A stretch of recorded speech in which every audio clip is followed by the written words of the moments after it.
SIP शुरू करने के लिए सही फंड या स्टॉक कैसे चुनें? एसआईपी शुरू करने का तो फैसला आपने कर लिया, लेकिन असली सवाल अब आता है कि किस फंड में पैसा लगाएं। हजारों ऑप्शन में से सही चुनाव कैसे करें? आज हम इसी को विस्तार से समझेंगे। हेलो दोस्तों, माय नेम इज़ बलराम राज।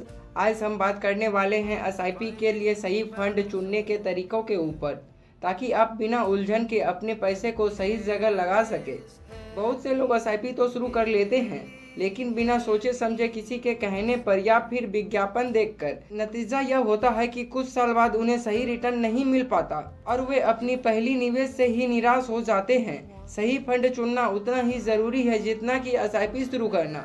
अगर आप भी एसआईपी शुरू करना चाहते हैं तो सबसे पहले अपना लक्ष्य तय करें कि आप कितने समय के लिए निवेश करना चाहते हैं। 3 साल, 20 साल या फिर अपना रिटायरमेंट के लिए। आपका टाइम जोन ही यह डिसाइड करता है कि आपको इक्विटी फंड, डेबिट फंड या फिर हाइब्रिड फंड में निवेश करना चाहिए। चलिए अब थोड़ा इसे और विस्तार से समझते हैं, क्योंकि यही सबसे ज़रूरी हिस्सा है।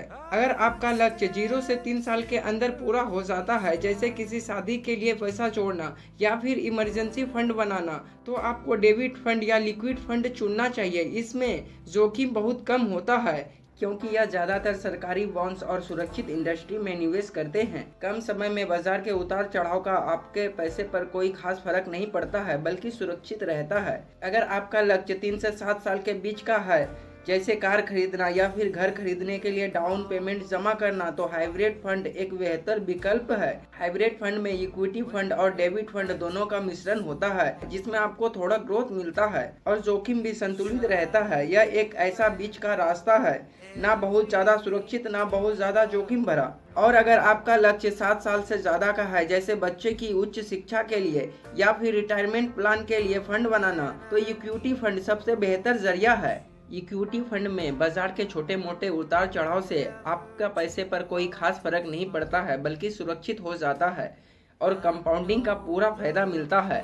शुरुआत में उतार चढ़ाव ज़्यादा दिख सकता है, लेकिन समय के साथ यह फंड सबसे बेहतर रिटर्न देने की अपने अंदर सामर्थ्य रखती है। तो याद रखिए, फंड चुनने से पहले सबसे पहला सवाल खुद से कीजिए कि मुझे इस पैसे की ज़रूरत कब पड़ेगी। यही जवाब आपको सही दिशा दिखाएगी। हर व्यक्ति की जोखिम सहने की क्षमता अलग अलग होती है। अगर आपको बाजार के उतार चढ़ाव से घबराहट होती है, तो आपको ज्यादा इक्विटी वाले फंड से बचना चाहिए। और हाँ, अगर आप अभी युवा है और लंबे समय तक निवेश कर सकते हैं, तो थोड़ा ज्यादा जोखिम उठाकर बेहतर रिटर्न बनाने का मौका बन सकता है। अब थोड़ा इस पर भी नजर डालते हैं कि म्यूचुअल फंड आखिरकार होते कितने तरह के हैं। तो सुनिए, म्यूचुअल फंड कई तरह के होते हैं। जैसे लार्ज कैप फंड, इसमें आप बड़ी और स्थिर कंपनियों में निवेश करते हैं।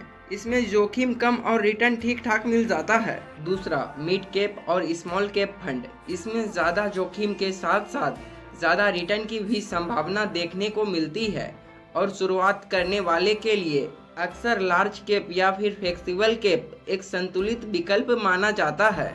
तो दोस्तों, सही फंड चुनने के लिए अपना गोल तय करें, रिस्क प्रोफाइल को समझें।